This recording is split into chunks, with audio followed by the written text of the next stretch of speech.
didn't mean to crash land on a royal landing pad, especially not during a coronation ceremony.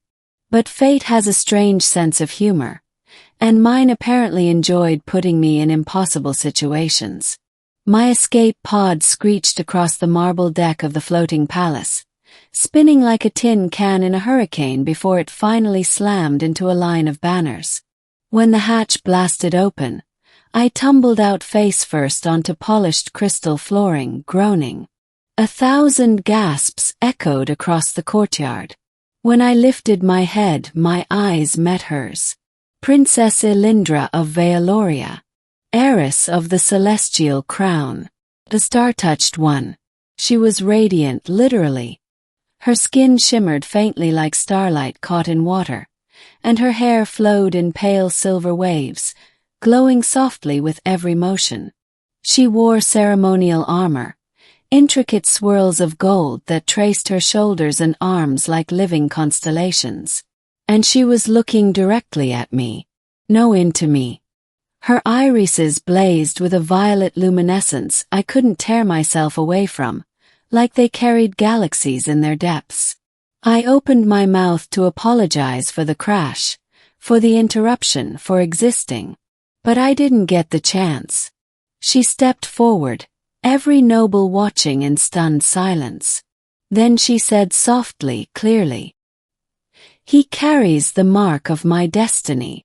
The crowd exploded into frantic whispers. Blinked. What now? Elyndra stopped in front of me. She reached down, her fingers brushing the side of my neck. A warm shock ran through my whole body, like every nerve lit up at once, and a glowing sigil appeared beneath her touch, a swirling pattern of light that spread across my skin. The entire courtyard gasped again. The princess announced, "This human is my destined mate." Froze. I had not even spoken. Beginning, the mark of destiny. Guards approached instantly. Not hostile but confused. Very confused. One of them, a tall man with royal blue armor, bowed and spoke urgently. "Your Highness, surely there is a mistake. He isn't even Vealorian." Elyndra kept her hand on my marked skin. "There is no mistake. The Starbond chose him." The guard looked at me like I should explain. I shrugged helplessly. "I was just trying not to die in space today," I muttered. "This wasn't on my schedule." Few nobles chuckled. Most didn't. Elyndra offered me her hand, helping me stand. The moment she touched me again, that same warm energy surged through my chest. "What's your name?" she asked. "Liam," I answered. Her lips curved into a small, knowing smile. "Liam, the cosmos has brought you a long way." I blinked at her. You know, I didn't exactly choose the crash landing location. I would have preferred literally anywhere else. Maybe a quiet field. Her smile widened. "And yet you landed at my feet. That was not intentional. Destiny rarely is." Before I could argue further, she turned to the assembly. "Proceed with the coronation. My chosen will walk beside me." Walk beside her. Like as her mate. Her partner. That seemed like a fast escalation for someone who still had crash shock ringing in their ears. But everyone moved aside, bowing, accepting it as fate, or at least pretending to. The whole ceremony turned surreal after that. The floating palace drifted through golden clouds. Celestial banners rippled overhead. Priests chanted in harmonic tones that vibrated through the air, calling ancient cosmic forces to witness the coronation. And me. I awkwardly stood slightly behind Elyndra, trying not to break anything or sneeze on sacred artifacts. At one point she leaned closer and whispered, "You can breathe normally, you know." "You sure?" Everyone keeps staring at me like I'm going to explode. They stare because the Starbond mark has not appeared in 200 years. "Oh," I said. "Cool. No pressure." But then she added something quietly, almost shyly. And they stare because I've never looked at anyone the way I looked at you. My brain short-circuited.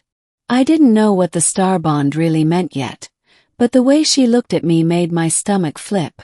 The ceremony continued, but beneath the splendor, I felt the tension growing among the nobles.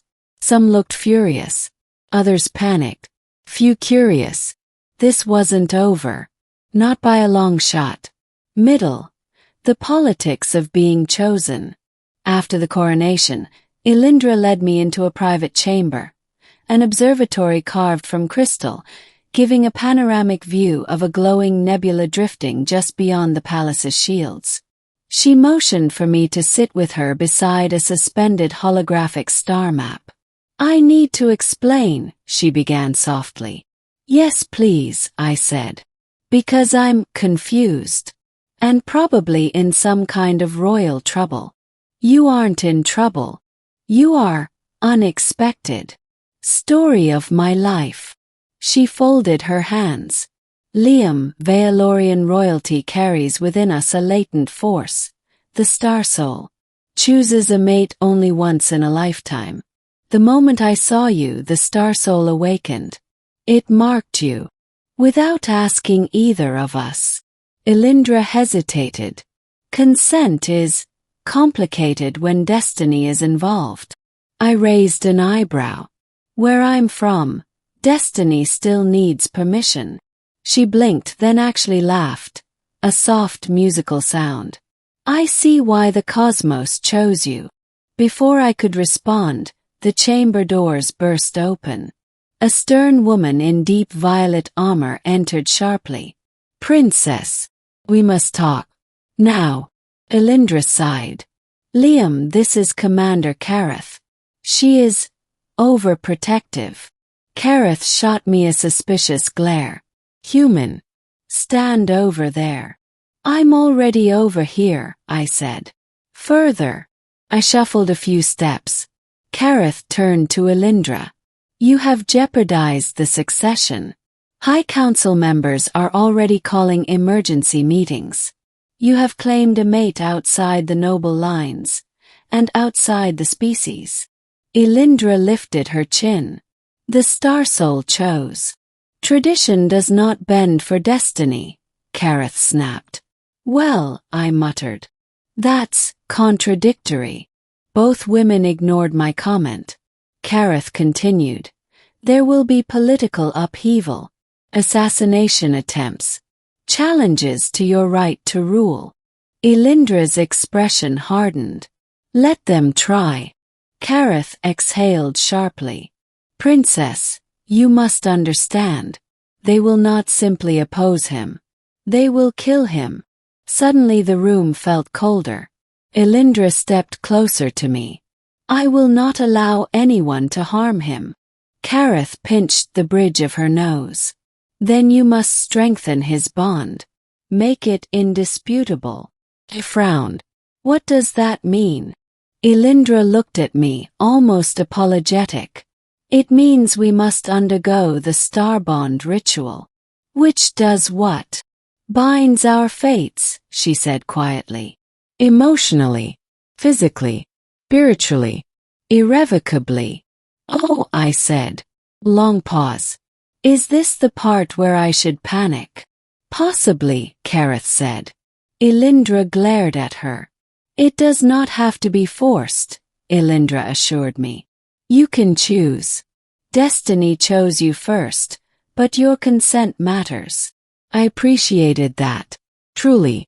But I was still very aware of the glowing mark on my skin, the weight of political war forming around us, and the princess looking at me like I was the only stable point in her universe. I took a deep breath. "Before I agree to anything, I want to understand you, and your people, and what this bond really means." Elyndra's expression softened. "Then I will show you."